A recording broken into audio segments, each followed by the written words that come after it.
اور استاد جی گھومر کے پاس سرگودا میں ہم نے ان کو وہاں رکھا ہے کیونکہ اونلی فار سرگودا اس کے اوپر لکھا ہوا تھا ان کے ویزے کے اوپر، اس لیے وہ ڈی اے خان آ نہیں سکتے تھے، ورنہ میں یہاں لاتا انہیں۔ اب بھی میں نے 13 فروری سے لے کر 25 فروری ان کے ساتھ دن طے کیے ہیں کہ دارالعلوم دیوبند سے 2 مفتی ہیں، ایک مفتی ریاض سے مفتی اقبال صاحب، جن کو جا کے ہم نے پڑھانا ہے۔ آپ اندازہ لگائیں وجہ صرف یہی ہے، لوگ سمجھتے پتہ نہیں شہرت ہے، خواہش ہے، اللہ کی قسم ایسی بات نہیں۔ میں تو بعضوں کا اللہ رب العزت دعا کرتا ہوں کہ اللہ اگر ہمارے دل میں اس کی وجہ سے ریا پیدا ہو تو ختم فرما دے۔ مجبوری اگر یہ اس میدان میں باطل آیا ہے، اگر ہم نہیں آئیں گے بتاؤ کیا کریں گے؟ باطل کے لیے میدان خالی تو نہیں چھوڑنا نا، اہل حق کو میدان میں آنا چاہیے۔ ایک دن ایک بندہ مجھے کہنے لگا کہ یہ کام تم کیوں کرتے ہو؟ میں نے کہا کافر کو کافر کی زبان میں جواب دینے کے، بے ایمان کو بے ایمان کی زبان میں جواب دینا۔ کہتا ہے یہ قرآن حدیث سے کہیں ثابت ہے؟ تو میں نے ایک آیت پڑھی ہے، حدیث پاک پڑھی ہے، وہ آیت میں آپ کو بھی سنا دیتا ہوں تاکہ کل کوئی کہے تو آپ ذہن میں رکھیں۔ اس کے لیے نہیں کہہ رہا، میں مطلقاً ایک مثال دے رہا ہوں۔ قرآن کریم سورۃ نمبر 2 سورۃ البقرہ آیت نمبر 13، وَإِذَا قِيلَ لَهُمْ آمِنُوا كَمَا آمَنَ النَّاسُ قَالُوا أَنُؤْمِنُ كَمَا آمَنَ السُّفَهَاءُ أَلَا إِنَّهُمْ هُمُ السُّفَهَاءُ وَلَكِنْ لَا يَعْلَمُونَ۔ قرآن کریم کی آیت ہے، اس آیت کا خلاصہ یہ ہے کہ حضور کے پاس چند لوگ آئے اور وہ دشمن صحابہ تھے، ایمان نہیں لانا چاہتے تھے، ایسے بطور مذاق آگے کا ہم مومن بننا چاہتے ہیں، ہم کیسے ایمان لائیں؟ تو حضور علیہ السلام نے فرمایا آمینو کما آمن الناس، ابو بکر عمر عثمان و علی جیسا ایمان لاؤ۔ صحابہ ان کو معیار حق کے طور پہ پیش کیا تو انہوں نے فوراً صحابہ پہ تبرہ کیا اور کہا انؤمن کما آمن السفہاء، بے وقوفوں جیسا ایمان لائیں، سفیہ اسٹوپڈ، بے وقوف جیسا ایمان لائیں۔ تو اللہ پاک یہ فرما سکتے تھے انکم قد کذبتم، تم نے جھوٹ بولا، انتم کاذبون وانہم صادقون، تم جھوٹے ہو یا سچے ہیں۔ اللہ نے یہ نہیں فرمایا، اللہ نے کافر کو کافر کی زبان میں جواب دیا، الا انہم هم السفہاء، یہ بے وقوف نہیں ہے، تم بے وقوف۔ کافر کو کافر کی زبان میں جواب دینا بعض اوقات ضروری ہوتا ہے۔ ایک اور حدیث پاک میں بھی حضرت زید رضی اللہ تعالیٰ عنہ کو حضور پاک علیہ السلام نے یہودیوں کے پاس بھیجا تھا، کیوں کہ ان کے پاس جا کر عبرانی زبان سیکھیں۔ عبرانی زبان میں تورات اتری تھی، اس کی وجہ کہ یہود کو یہود کی زبان میں جواب دے۔ تو اہل باطل آج اسی میں ہی آتے، ہم کیسے اس کے لیے میدان خالی چھوڑیں؟ اس لیے ہمیں آگے نکلنا پڑتا ہے جس کی بنیاد پہ یہ کام ہوتا ہے۔ تو حضرت موسیٰ علیہ السلام نے کیا دعا مانگی؟ رب اشرح لی صدری، اللہ میرا کام میرے اوپر کھول دے، ویسر لی امری، اور مجھے کیا عطا فرما دے؟ اسباب۔ آج کے دور میں یہی سبب ہے جس کی بنیاد پہ ہم نے اختیار کیا۔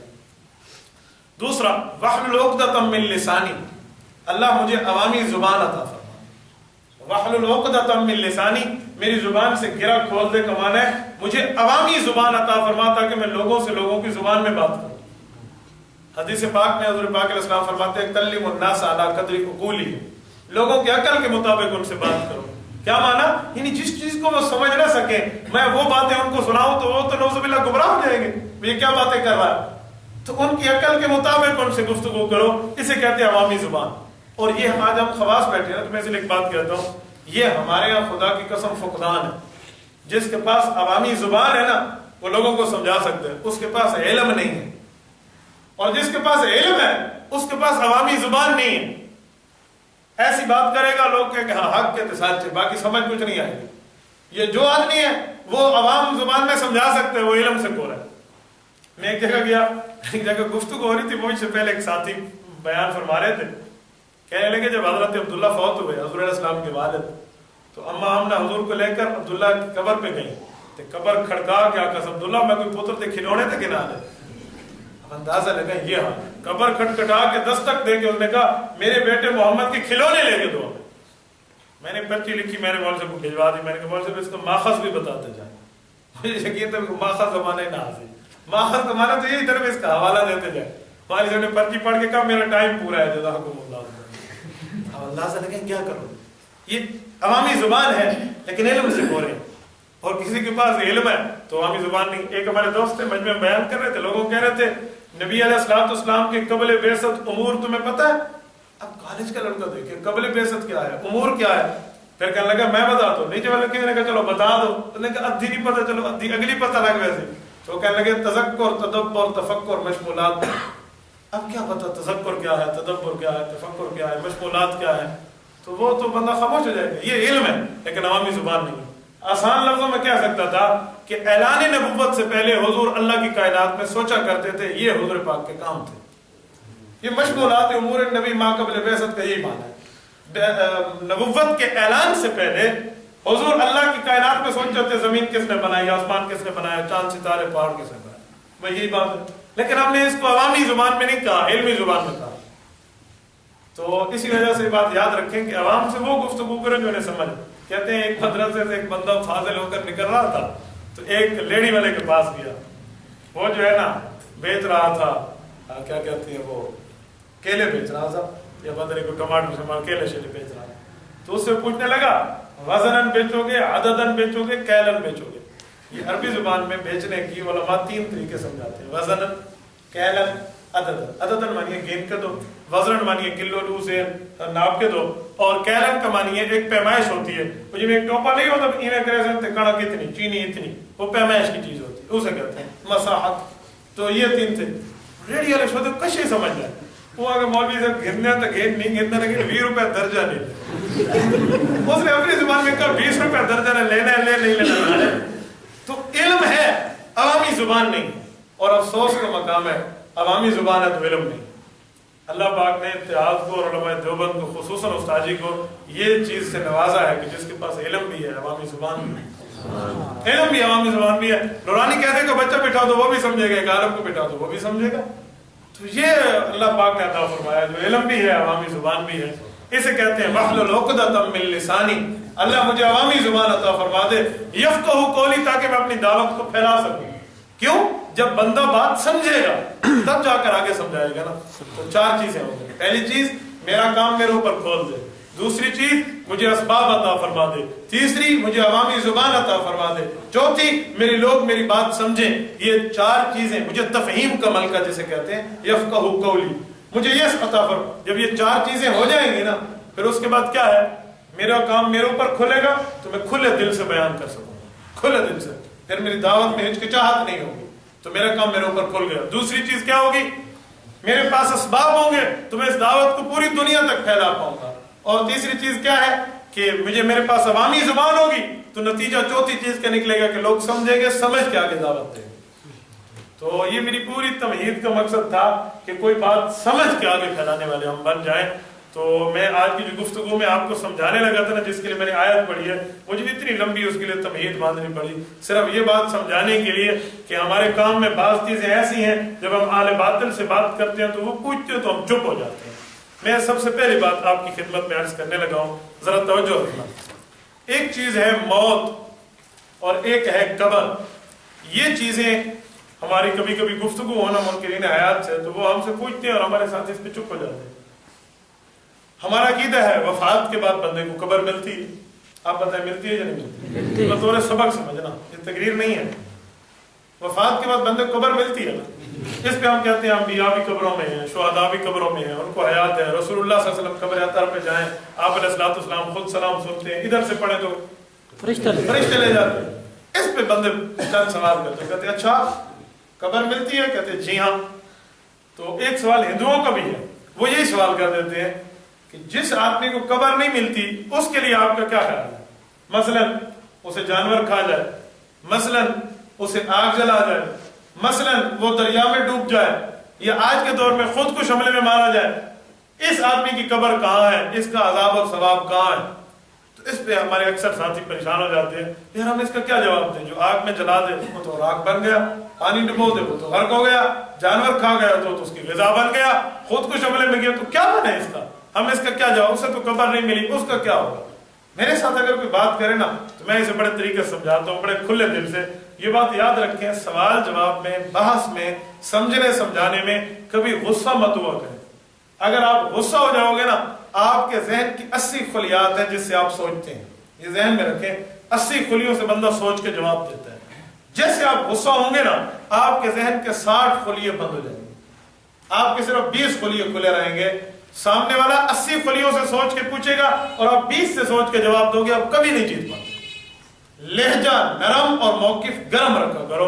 لہجہ نرم کا معنی گفتگو بڑے انداز سے, بڑے متانت سے, اور بڑے جو ہے نا کیا کہتے ہیں پر حلم جسے کہتے ہیں نا امن امان سے, اور بڑے ٹھنڈے دل سے. یہ لہجہ. موقف گرم کا معنی اپنی بات چھوڑو نہیں. موقف گرم اور لہجہ، یہ بات ذہن میں رکھیں، موقف گرم یعنی اپنی خدا ہے کہ ہم نے چھوڑنا تو نہیں ہے، حضور آخری رسول ہم نے چھوڑنا تو نہیں ہے، موقف گرم، اپنی بات سے مضبوط رہو، لہجہ نرم ہو گفتگو میں۔ تو جیسے وہ سوال کرتے ہیں نا غصے میں آتے ہیں، غصے میں نہ آئے، بڑے کھلے دل سے جواب۔ مجھ سے ایک آدمی نے بات ہوئی تو چلو میں آپ کو ایک واقعے کے طریقے پہ سمجھاتا ہوں۔ مجھے کہنا کہ مول صرف ایک بات سمجھے، میں نے کہا جی، کہتے ہیں جن کو قبر ملی ہے چلو انہیں عذاب ثواب ہو رہا ہے، جن کو نہیں ملی ان کے بارے میں کیا خیال ہے؟ بات چلی تھی عقیدہ حیات النبی پہ کہ حضور علیہ السلام قبر میں زندہ ہے، اس پہ بات چلی تو اس نے فوراً یہ سوال کر لیا۔ اس نے سوال کیا تو میرے ساتھی بھی پریشان ہو گئے، 2 4 5 6 میرے ساتھ بیٹھے تھے نا، واقعی کوئی بندے دے میں تھی ویندر ان کے کرے سو۔ تو میں نے صرف اپنے ساتھیوں کو سمجھانے کے لیے اسے تھوڑی بات لمبی کی، ورنہ میں 4 جواب اور بھی دے سکتا تھا۔ میں نے کہا ایک عوامی بات کرتا ہوں، کہتے جی۔ میں نے کہا بات چلی ہے حضور علیہ السلام کی ذات پہ، کہتے جی ہاں۔ میں نے کہا ہمارا عقیدہ حضور قبر میں زندہ ہے، آپ نہیں مانتے، کہتے جی۔ میں نے کہا یہ بتاؤ رسول اللہ صلی اللہ علیہ وسلم نعوذ باللہ کوئی جانور کھا گیا تھا؟ کہتے نہیں۔ میں نے کہا پانی میں ڈوبے تھے؟ کہتے نہیں۔ میں نے کہا آگ نہیں جلایا تھا؟ کہتے نہیں۔ میں نے کہا کوئی خود کش حملہ کوئی اس طرح معاملہ تھا؟ کہتے نہیں۔ میں نے کہا انہیں قبر ملی؟ کہتے جی۔ میں نے کہا چل اس کی حیات تو ماننا، یہ نہیں ملی ہے پہلے یہ نہیں مانتے، جب نہیں ملی تو بلگار کرے، پہلے اس کی مان۔ اب وہ چپ، یہ طریقہ ہوتا ہے کسی کو چھیڑنے کا، مجھے کو نہیں ملی ہوتی موقع، میں ایک منٹ یا کو مل گئی ہے پہلے ہی دیکھو، ان کو ہے ادھر حیات، ان کی مانتے ہو تو پھر ان کی بتاؤں گا۔ کہتا ہے میں اس کی بھی نہیں مانتا۔ میں نے کہا پھر یہ بات کرنے کا فائدہ بھی، جب کوئی بلا کھا گیا تو جب کتا کھا گیا، یہ بات کرنے کا فائدہ؟ پھر تو وہ بھی نہیں مانتا تھا، تو پھر تو پوری بات کر۔ یہ ہوتا ہے ڈوبتے کو تنکے کا سہارا، پہلے تو اس کو یوں توڑے۔ اچھا کبھی بات کرنی بھی پڑے تو پھر میں آپ کو آرام سے جواب دیتا ہوں۔ میں اس پہ جو جواب دیا نا اسے میں نے کہا بھی بات یہ ہے کہ جسے جانور کھا جائے، جسے آگ جلا جائے یا پانی ڈبا جائے، اس کی بھی قبر۔ کہتے ہیں کیسے؟ میں نے کہا جانور کا پیٹ کھائے جانے والے کے لیے قبر، جس جگہ جا کر غرق ہوا وہ جگہ ڈوبنے والے کے لیے قبر، اور آگ جلا گئی راکھ بن گیا یہ راکھ قبر، خود کش حملے والے کے جہاں چھینٹیں، جہاں قطرے، جہاں ٹکڑے گئے وہ تمام جگہ اس کے لیے قبر ہے۔ کہتے ہیں اچھا اس پہ کوئی دلیل؟ میں نے کہا ایک منٹ، یاد رکھیں دلیل دینے میں جلدی نہیں کیا، یہ بات ذہن میں اپنا ساتھی ہو نا اسے دلیل میں جلدی سمجھا دیا کرو۔ اہل باطل کوئی ہو، کوئی سا اہل باطل ہو، دلیل دینے میں جلدی نہیں کیا کرو۔ آپ جب بھی دلیل دینے میں جلدی کریں گے نا، یقین مانے بندہ ڈوبتا ہے۔ جلدی دلیل نہ دیا کریں۔ دلیل یہ ہوتا ہے نا، اس کی میں مثال دوں، اس پہ بھی ایک دوست نے مجھ سے پوچھا دلیل نہ جلدی دینے کی کون سی وجہ ہے؟ میں نے کہا روٹی تتے توے تے گتی دی ہے، ٹھنڈے توے تے نہیں گتی دی۔ پہلے توے کو خوب گرم کرو، روٹی ڈالنے میں جلدی نہیں کریں، جلے تتا تھے میں مال گھر کیوں نہیں پک دی، تو تتے توے تھے نا، پہلے اس تھوڑا دلیل دینے میں جلدی نہ کریں، پہلے تھوڑا اسے لگائیں کہ وہ سمجھے بھائی کچھ نہیں آتی دلیل کو نہیں، وہ سر پہ چڑھے پھر اسے دلیل دیں۔ کہنے لگے جی، میں نے کہا میں آپ بتاتا ہوں، یہ جو ہے تم نے سوال کیا، تم نے سوال میں مجھے کوئی دلیل دی ہے؟ بغیر دلیل کے سوال ہے، بغیر دلیل کے جواب ہے، میں تو دلیل نہیں دیتا۔ پہلے تو اسے یوں پکائے نا، اب وہ سمجھے کہ بھائی تم کو نہیں دلیل، بھائی سوال میں دلیل کراؤ، کہاں سے سوال کیا، کس کتاب سے سوال پڑھا ہے؟ قرآن سے پڑھا، پہلے پارے سے پڑھا، دوسرے پارے سے پڑھا، کہاں سے سوال پڑھا؟ پہلے تو اسے سمجھ آئے کہ میرا سوال قرآن حدیث سے کوئی نہیں، بہر کا سوال ہے، پھر اسے جواب یہ دے۔ میں نے یہ جواب دیا، میں نے کہا عقلی سوال ہے تو عقلی جواب دوں گا، نہ میں نے تم سے سوال میں دلیل پوچھی، نہ تم مجھ سے جواب میں دلیل پوچھ، بات تو پوری ہو گئی۔ اب پھر میں نے اس پہ دلیل دی ہے، میں نے کہا دیکھو یاد رکھو، جس بندے کو آگ جلا جائے اس کی قبر کہاں ہے؟ صحیح بخاری، اللہ کے رسول صلی اللہ علیہ وآلہ وسلم نے ایک واقعہ بتایا بنی اسرائیل کی قوم کا۔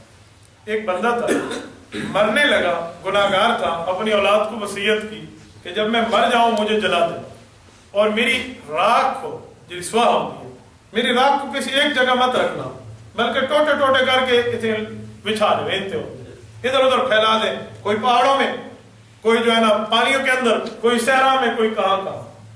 یوں ہوا؟ کہتے ہاں یوں ہوا۔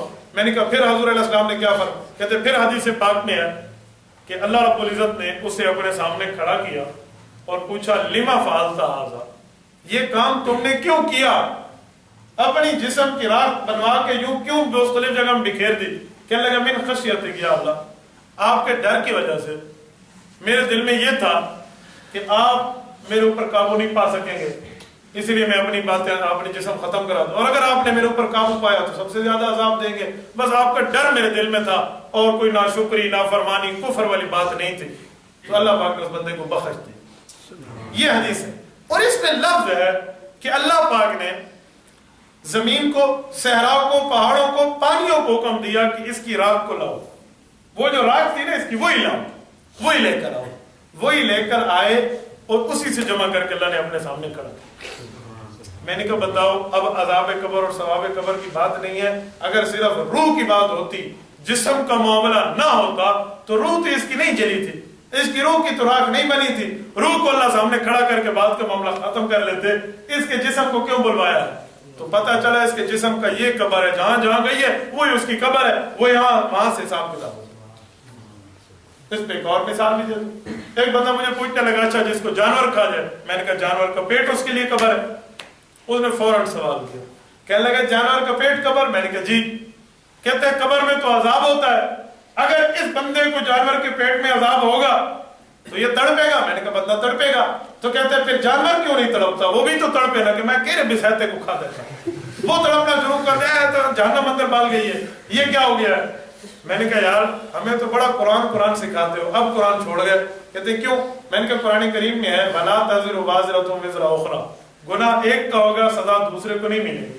وہ تو جانوی کو سزا ملے گی, اسے تو نہیں ملے گی. کوئی لگا نہیں صاحب وہ اندر بھاج لگی تو کم از کم جانور کو تو ہاتھ پیر مارنے چاہیے تھے. یوں نہ سمجھے نا, سیدھی انگلی سے گھی نہ نکلے تو پھر بندہ ٹیڑھی سے نکالتا ہے. میں نے کہا اچھا ایک بات کا جواب دے. کہتے جی.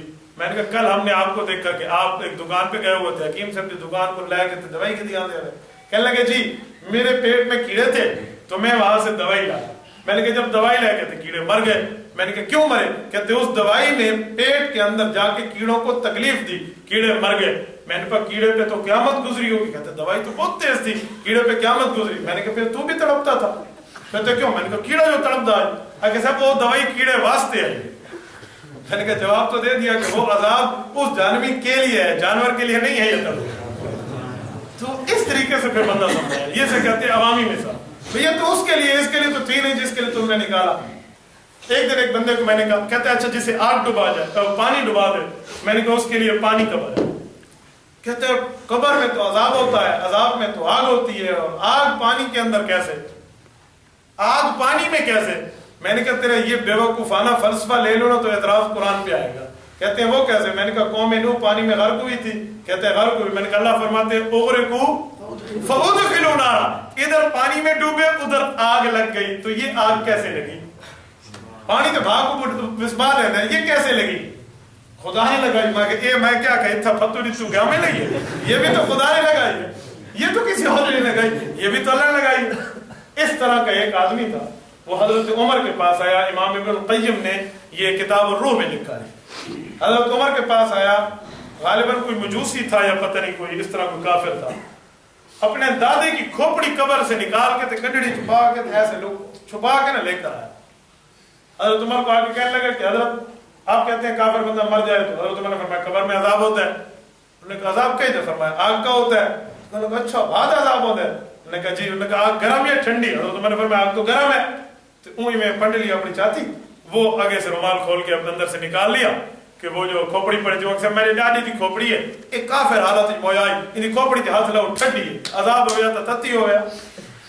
عذاب ہوتی تو کھوپڑی گرم ہوتی, عذاب ہوتا تو یہ تو ٹھنڈی ہے. حضرت عمر رضی اللہ عنہ نے دلیل نہیں دی. میں نے کہا نا اتنی جلدی دلیل نہیں دیا کرے. حضرت عمر رضی اللہ عنہ پھر اسے بطور مثال سمجھایا. حضرت عمر فرمان لگے یہ وٹے میں کچھ آ رہے جرے پہلے تو ڈر گئی, مطلب سیریج بگاوے, دو پتھر اٹھا دے. تو اس نے حضرت عمر کہنے پہ ڈرتے ڈرتے دو پتھر اٹھا کے دے دیا. توجہ ادھر, دو پتھر اٹھا کے دے دیے.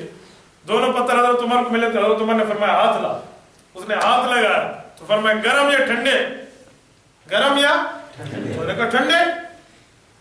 چھوڑ دو جو ہوگا اندر آئے گا. وہاں ساتھی ٹھہرا وہ کھول رہا ہے, اس کو ادھر آ جائے, نہیں دسنا پہ چھوڑ دیا.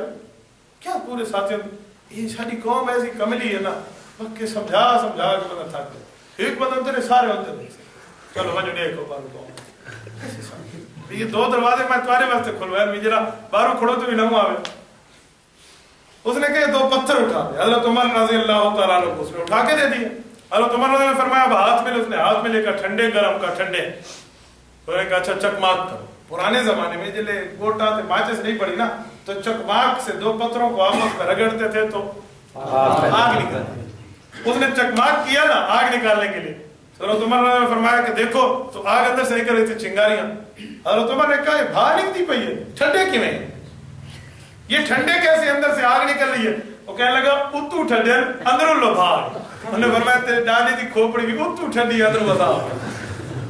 تو یہ تو سب پہ ہو جائے گا, یہ نہیں ہے کہ ہم اس پہ پریشان ہو جائیں. اس لیے قبر کا معنی سمجھیں. قبر اسے کہتے ہیں جہاں مردے کا جسم ہے. یہ تعریف سمجھانے کے لیے میں نے آپ کو 5-6 مثالیں دی. قبر کسے کہتے ہیں؟ جہاں مردے کا اور جانور کا پیٹ ہو تب قبر, وہ آگ کا کیا کہتے ہیں چنگارا ہو وہ تب قبر, وہ پانی میں غرق ہونے والی جگہ ہو وہ تب قبر, وہ خود کو شملے میں اڑ کے چھینٹے چلے جائیں, قطرے چلے جائیں, ٹکڑے چلے جائیں, جہاں جا جائے وہی قبر, جہاں مردے کا جسم ہے. بس یہ خلاصہ سمجھ. اگر یہ ہم کہیں گے نا نہیں بھائی کھٹی گئی ہے تو قبر ہے, نہیں کھٹی گئی تو عذاب کو بچ گیا ہے, تو وہ دادا جی بچ گئے سی ہو جائے کو دادا جی آدھر یہ ود کہا کافران تھا, وہ فرعون تو بچ جائے گا کہ ان کو تو ملی بھی کوئی نہیں. حالانکہ اللہ کیا فرماتے ہیں النار یعرضون علیہا غدوا وعشیا, صبح شام اس پہ آگ پیش ہو رہی ہے. تو کیسے پیش ہو رہی ہے؟ ہمیں تو نظر نہیں آتی. تو یاد رکھیں نظر نہ آنا اور ہے, نہ ہونا اور ہے. ایک دن ایک دوست نے مجھ سے پوچھا کہ اس قبر میں عذاب ہوتا ہے؟ میں نے کہا عذاب بھی ہوتا ہے ثواب بھی ہوتا ہے. کہنے لگا اگر یہی بات مانے تو مجھے ایک سوال ذہن میں آ جائے گا. میں نے کہا جی بولیے, اب توجہ رکھیں. میں نے کہا جی بولے کون سا سوال ہے؟ کہتے اگر آپ کی یہی بات مانے کہ اس قبر میں عذاب اور ثواب ہوتا ہے تو ایک اشکال ہے. میں نے کہا جی کریں.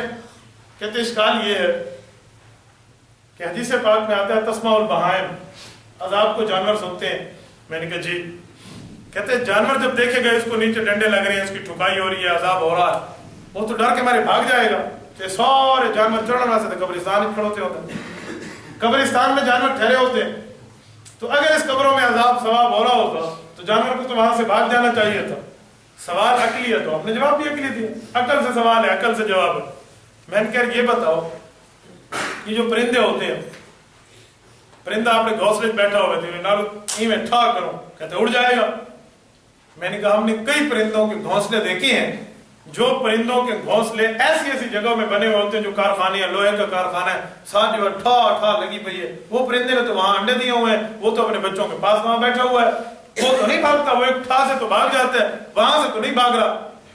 اب یہی عقل سلیم جواب دے گی نا کہ وہ پرندہ اتنا بیٹھتے ہے لگتی ہے, اس کو عادت پڑ گئی ہے, روز ٹھا ٹھا سن کے اڑتا نہیں ہے. میں نے کہا ان جانوروں کو بھی عادت پڑ گئی ہے, ہر قبر تے جو بدا مالیہ کل عذاب ہے وہ عادت ہے کرو تیرے روز ان نظر اس لیے نہیں پاتے. جیسے سوال ہوگا ویسے جواب ہوگا.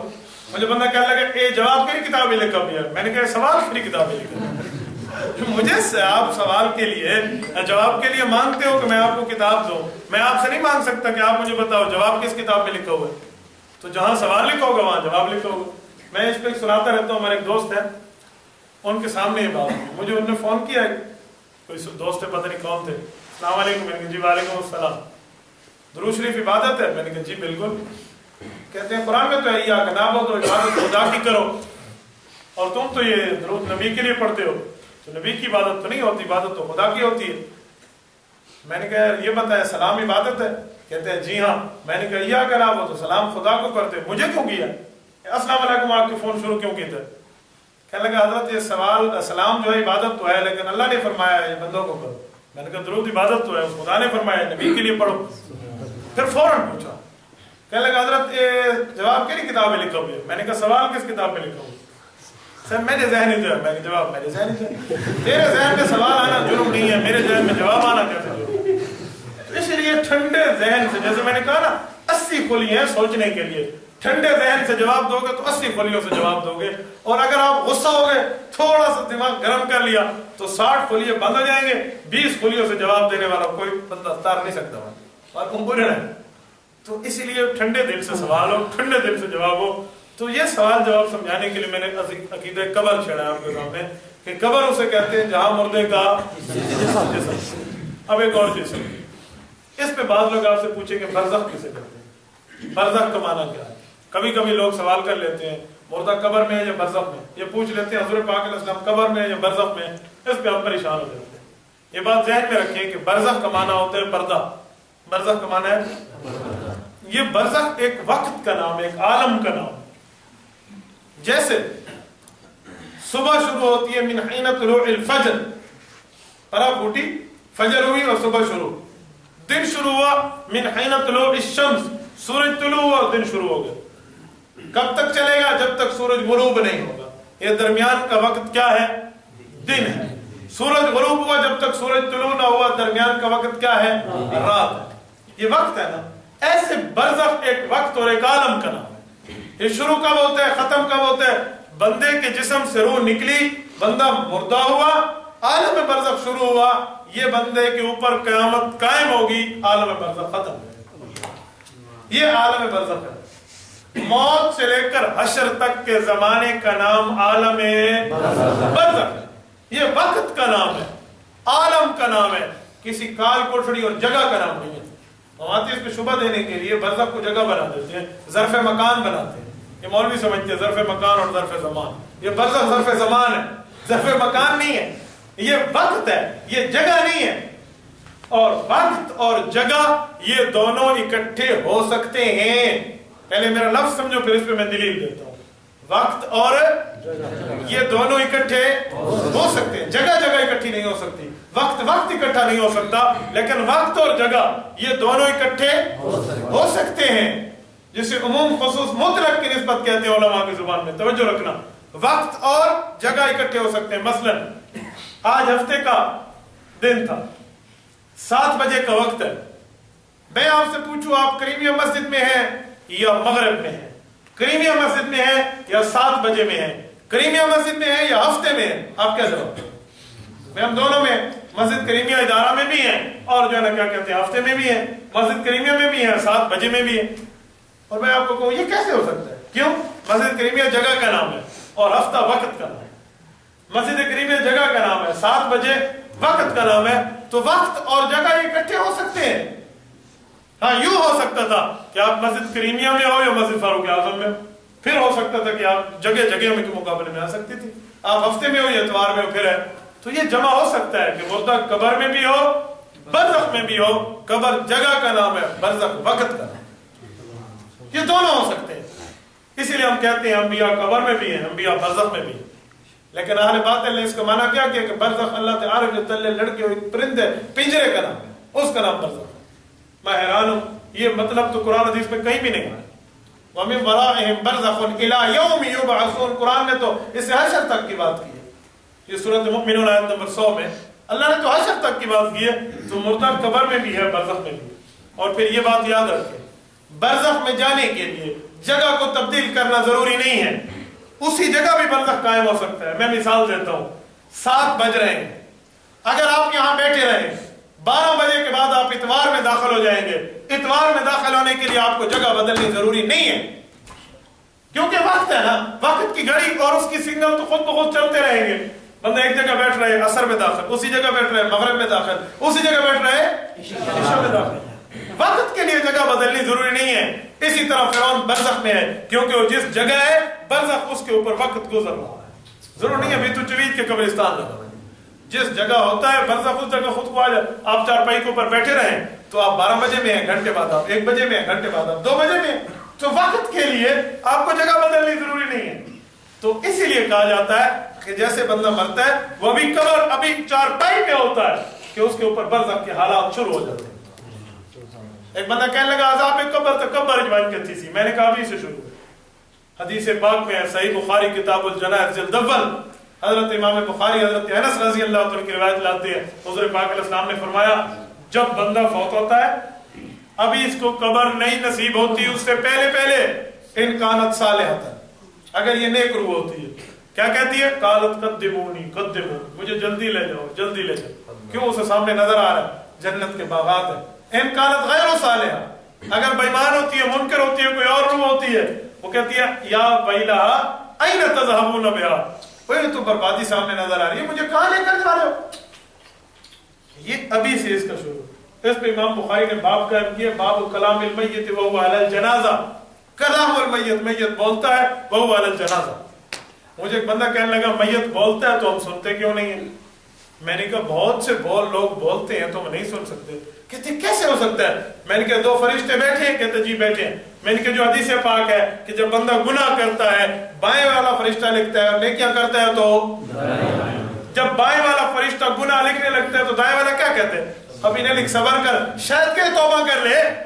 اگر وہ شام اس کی ڈیوٹی کی چینجنگ تک توبہ نہیں کرتا تو پھر وہ لکھ دیتے ہے یا نہیں ہے؟ تو یہ جب دائیں فرشتہ اسے روک رہا ہوتا ہے تو اس کے بعد سنتے ہو؟ کیوں نہیں سنتے؟ تو پھر تو نہیں کہتا، پھر تو نہیں کہتا۔ کہنے لگا بات تو ٹھیک ہے، آپ کا معاملہ اپنی جگہ درست ہے کہ یہ کہتا ہے اسے تو ہم رک جاتے ہیں، ہم نہیں سن سکتے کیونکہ یہ عالم غیب میں ہے، دوسرے عالم میں ہے۔ میں نے کہا بات طے ہو گئی، مردہ بھی تو عالم برزخ میں جا چکا ہے، اس کی بات ہم کیسے سن سکیں؟ تو ضروری تو نہیں ہم اس کی بات سنیں۔ تو یقین مانیں یہ اس طرح کی باتیں ہوتی ہیں، اس کی وجہ ہم اپنے مذہب، اپنے مسلک، اپنے موقف، اپنے نظریے کو خود نہیں سمجھے ہوئے ہوتے، ہمارا کام ہمارے اوپر خود نہیں کھلا ہوتا، ہم اگلے کو سمجھا نہیں سکتے، اگال کرے تھے ہنستے ہوتے آئیں بائیں شائیں کرنے لگ جاتے ہیں۔ اس کی مین وجہ یہی ہے کہ یہی معاملہ ہو جاتا ہے۔ تو بات وہی ہو گئی جہاں میت کا جسم جائے وہ جگہ کیا ہے؟ قبر ہے۔ جل کر راکھ ہو جائے، پانی ڈبا دے، آگ جلا دے یا کچھ بھی ہو جائے، تو جہاں میت کے ذرات جائیں گے اس کی جگہ روح کا تعلق قائم کر کے قبر بنا دی جاتی ہے، جہاں بھی میت کے ذرات جائیں گے۔ اور آپ کہیں کہاں سے؟ اس پہ یہ ساری دلیلیں، اور وہ حدیث بخاری کی بھی دلیل ہے کہ اس کی جسم کو جمع کرا۔ اور اس پہ بھی یاد رکھیں اگر بندہ نیک ہے روح اور جسم دونوں کو ثواب ہے، اور اگر بندہ برا ہے تو روح اور جسم دونوں کو عذاب ہے۔ میں نے 3 چیزیں سمجھائی ہیں، سمجھے؟ ایک عذاب، ایک قبر اور ایک برزخ، ذہن میں رکھیں۔ میں اب عذاب پہ آنے لگا ہوں۔ عذاب روح کو بھی ہے، جسم کو بھی ہے۔ کیوں؟ اس طرح ثواب روح کو بھی ہے، جسم کو بھی ہے۔ وجہ کہ نیکی یا گناہ کرنے میں روح اور جسم دونوں شریک ہیں۔ جسم سوار ہے، روح سواری ہے، یہ اکٹھے ہو کر گئے ہیں۔ راکب اور مرکب کا ان کا آپس کا تعلق ہے، اس بنیاد پہ یہ۔ ایک بندہ کہنے لگا وہ کیسے؟ روح اور جسم دونوں کو کیسے؟ حضرت علامہ انور شاہ کشمیری رحمۃ اللہ علیہ کا قول ہے۔ حضرت کشمیری رحمۃ اللہ فرماتے ہیں بچپن میں کسی بزرگ سے قول سنا اور پھر بڑے ہو کے تذکرۃ القرطبی میں عبداللہ ابن عباس رضی اللہ عنہ کے حوالے سے پڑھا۔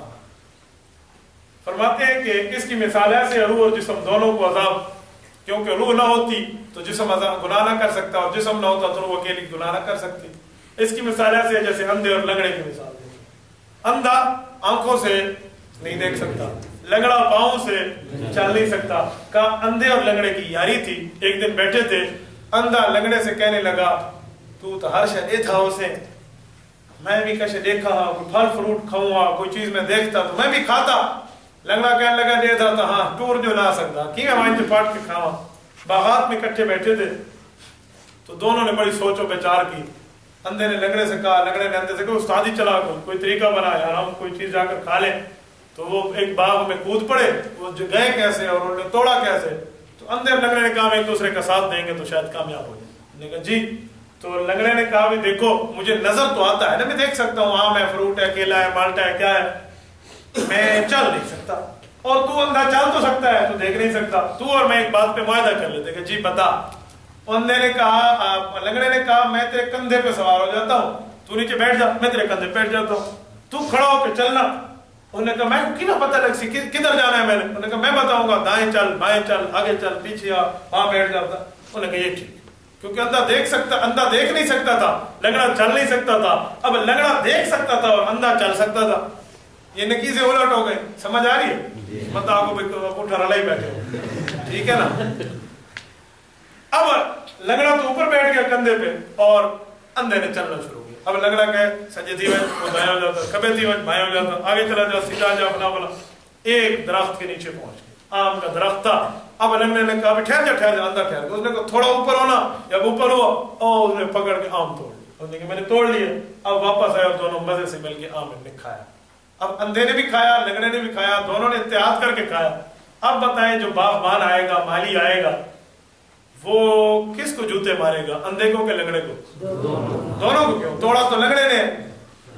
اب آپ کہیں گے توڑا لنگڑے نے ہے لیکن اندھے نے کارستانی کی تو ہے نا، یہ اسے لے گیا ہے، اور اگر یہ لے گیا دیکھتا تو نہیں تھا، تو دونوں نے۔ یہی تعلق حضرت کشمیری فرماتے ہیں روح اور جسم کا ہے، کہ روح نہ ہوتی جسم گناہ نہ کر سکتا، جسم نہ ہوتا روح چل نہ سکتی۔ ان دونوں نے آپس میں تعلق بنایا ہے، بڈھے اندھے علی یاری لگی ہے، پھر جا کے یہ کام ہوا ہے. اسی وجہ سے روح اور جسم دونوں کو عذاب بھی ہے اور دونوں کو ثواب بھی. عذاب بھی دونوں کو، ثواب بھی دونوں کو، کام جو دونوں نے کیا. اور اس میں پوری امت کا اجماع ہے. دارالعلوم دیوبند بننے سے 100 سال پہلے کے محدث، مفسر، فقیہ حضرت مولانا قاضی ثناء اللہ پانی پتی رحمۃ اللہ علیہ تفسیر مظہری سورۃ قاف آیت نمبر 42 یوم یسمعون الصیحۃ بالحق وذلک یوم الخروج، اس آیت کے تحت لکھتے ہیں اجمع اہل السنت والجماعہ علی ان عذاب القبر للروح والبدن جمیعا. اہل السنت والجماعہ، حنفی، شافی، مالکی، حنبلی، ان سب کا اتفاق ہے کہ عذاب قبر اور ثواب قبر روح اور جسم دونوں کو. سمجھ آ گیا؟ تو یہی معاملہ ہے. اس پہ میں نے آپ کو 3 چیزیں سمجھائی ہیں، ایک قبر، ایک برزخ اور ایک عذاب اور ثواب. اللہ کرے میں آپ کے ذہن میں بٹھا بیٹھا ہوں. یہ جب بندے کے ذہن میں اپنا مسلک آ جائے نا تو پھر سمجھ کیسے نہیں آتا. یہ اس کے اوپر حضرت موسیٰ علیہ السلام کی دعا ہے، رب اشرح لی، کیا مانا؟ اللہ میرے اوپر میرا کام کھول دے، ویسر لی امری، مجھے اسباب عطا فرما دے، واحلل عقدۃ من لسانی، مجھے عوامی زبان عطا فرما دے، یفقہوا قولی، میری امت میری بات سمجھے آگے پہنچائے. تو یہ اس طریقے سے آیا ہونا، تو اللہ رب العزت آپ کو اور ہمیں اس طریقے پر عمل کی بھی توفیق عطا فرمائے. وآخر دعوانا الحمدللہ رب العالمین. لا إله إلا الله، لا إله إلا الله، لا إله إلا الله، ما لنا رب سواه. لا إله إلا